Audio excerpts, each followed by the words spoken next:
السلام علیکم پیارے ناظرین، کربلا کا مکمل واقعہ سننے کے لیے ہمارے چینل کو سبسکرائب کیجیے۔ یزید نے جب یہ اعلان کروایا کہ امام حسین سے بیعت لی جائے، امام حسین رسول پاک صلی اللہ علیہ وآلہ وسلم کیسے ہو سکتا تھا کہ ایک شرابی اور زانی بے دین انسان کی بیعت کر کے اپنے نانا کا دین بھول جائیں؟ وہ دین کے حافظ تھے اور پھر انہوں نے یہ اعلان کیا، اے یزید، اگر تم نانا کی شریعت کا منکر ہے، اگر تو اس کے دین پر عمل نہیں کرتا تو کیسے ہو سکتا ہے کہ میں تیری بیعت کروں؟ اور پھر یزید کو یہ بات اتنی بری لگی اور پھر اس نے امام حسین کو شہید کروانے کا حکم دیا۔ یزید اور ان کے ساتھیوں کی یہی کوشش تھی کہ مدینے میں ہی آل محمد کو قتل کیا جائے، اور پھر امام حسین کو جیسے ہی اس بات کا علم ہوا اور پھر تمام اپنے عزیز و اقاروں سے کہا کہ میں نہیں جانتا کہ خون ناحق میرے نانا کے شہر میں بہہ جائے، اور بس آپ اپنے نانا رسول پاک صلی اللہ علیہ وآلہ وسلم کے روضے مبارک پر آتے ہیں اور پھر رو رو کر فریاد بلند کرتے ہیں کہ نانا مجھے آپ کی شریعت رہنے نہیں دیتی، اور پھر روتے روتے آپ کی آنکھ لگ جاتی ہے اور آپ سو جاتے ہیں، اور اب کیا دیکھتے ہیں خواب میں کہ حضرت محمد مصطفیٰ صلی اللہ علیہ وآلہ وسلم فرماتے ہیں، اے حسین، تو جہاں جہاں جائے گا تیرے نانا بھی تیرے ساتھ ہوں گے۔ اے حسین، تیری قربانی کے بغیر اللہ کا دین جیت نہیں سکتا۔ اور پھر امام حسین خواب سے بیدار ہوتے ہیں اور پھر نانا کے روزے کو سلام کر کے اور پھر اپنی ماں سے الوداع کر کے ساتھیوں کو لے کر مدینے سے روانہ ہو جاتے ہیں، کیونکہ مکے میں اللہ کا گھر ہے اور مکے کی زمین پوری دنیا کے لیے زمین ہے۔ اور پھر امام حسین کچھ ماہ مکے میں گزارتے ہیں۔ جیسے ہی یزید کو علم ہوا کہ امام حسین مکے میں آ گئے ہیں تو پھر خوشی سے کہتا ہے کہ یہ تو بہت زیادہ اچھا ہو گیا، اور ہم امام حسین کو کعبۃ اللہ کے دوران ہی قتل کر دیں گے، اس سے کعبۃ اللہ کی عزت بھی ختم ہو جائے گی اور نعوذ باللہ امام حسین بھی شہید ہو جائیں گے۔ امام حسین کے چاہنے والے جو کوفہ میں مقیم تھے اور وہ بار بار خط لکھ رہے تھے کہ نواسۂ رسول اب کوفہ رہ لینے کے قابل نہیں اور یزید کے سپاہی ہم پر بہت زیادہ ظلم کرتے ہیں اور آپ جلد ہی کوفہ واپس آ جائیں۔ ان خطوں میں یہ بھی تحریر تھا کہ حسین، اگر آپ ہماری مدد کو نہ آئیں تو ہم روز محشر آپ کے نانا سے شکایت کریں گے کہ دین مٹ رہا تھا اور آپ کا بیٹا خاموش تھا۔ بس پھر امام حسین نے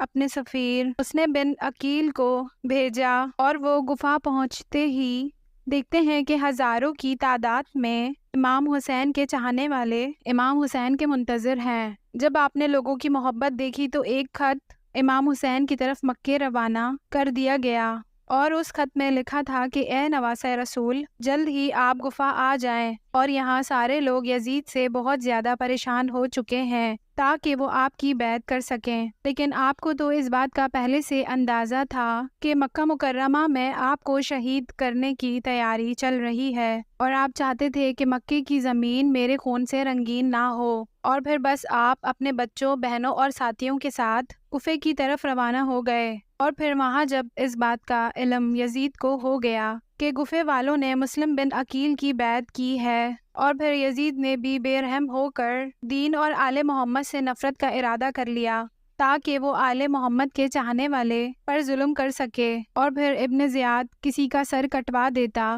اور کسی کو سونے سے خرید لیتا اور پھر کسی پر ظلم کر دیتا اور کسی کو لالچ بھی دے دیا کرتا تھا، اور پھر آہستہ آہستہ لوگ مسلم بن عقیل سے دور ہوتے جاتے حتیٰ کہ آپ اکیلے رہتے تھے اور گفے کی گلیوں میں پھرتے رہتے ہیں اور لوگوں سے کہتے ہیں کہ اے گفے والو، تم لوگوں نے تو مجھے خط لکھ کر خود ہی بلایا تھا، آج اپنے گھروں میں ہی اس طرح چھپے ہوئے ہو کہ جیسے تم میں سے کوئی بھی مجھے جانتا نہ ہو۔ اور پھر آپ چلتے چلتے ایک گھر کے پاس جا پہنچے اور پھر اس کی دہلیز پر بیٹھ گئے، اور وہاں سے ایک بوڑھی عورت نکلتی ہے اور کہتی ہے کہ اے جوان، چلے جاؤ، کیا مجھے معلوم نہیں کہ گورنر کا حکم ہے کہ کوئی بھی اپنے گھر سے باہر نہ نکلے ورنہ اس کا سر قلم کر دیا جائے گا۔ اور پھر مسلم بن عقیل فرماتے ہیں میرا وطن تو مدینہ ہے لیکن میرا یہاں کوئی بھی گھر نہیں ہے۔ اور پھر وہ عورت فوراً ہی انہیں اپنے گھر لے جاتی ہے اور پھر کھانا بھی کھلاتی ہے اور پانی پلاتی ہے اور کہتی ہے کہ اے نوجوان، آج کی رات یہاں رک جاؤ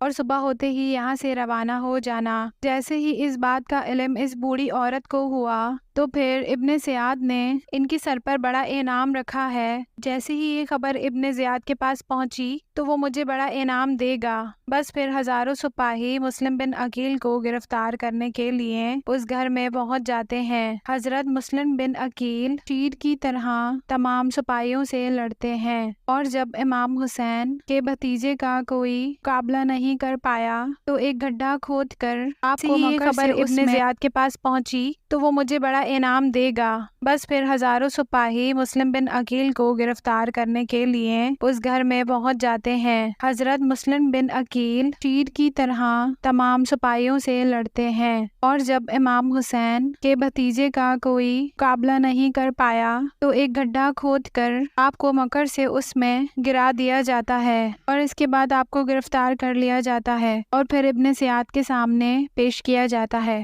اور ابن زیاد ہنس ہنس کر کہتا ہے کہ اے مسلم، دیکھ ہم نے تجھے گرفتار کر لیا اور ان قریب ہم تمہارے امام حسین کو بھی شہید کر دیں گے۔ اور پھر مسلم بن عقیل فرماتا ہے اے ظالم، ڈرو، وہ اللہ کے دین کی حفاظت کر رہے ہیں اور تم شیطان کی پوجا کر رہے ہو، اور یہ مال دنیا کا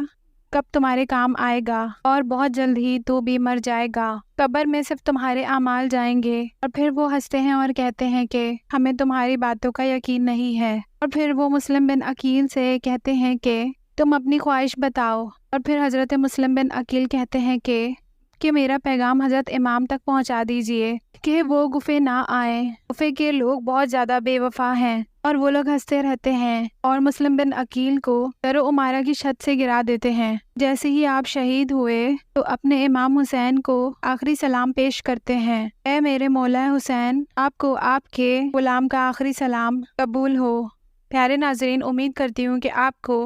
یہ چھوٹی سی کوشش پسند آئی ہوگی۔ ایسی اسلامی ویڈیوز دیکھنے کے لیے ہمارے چینل کے ساتھ جڑ جائیے اور ہمارے چینل کو سبسکرائب کر دیجیے۔ اللہ حافظ پیارے دوستو۔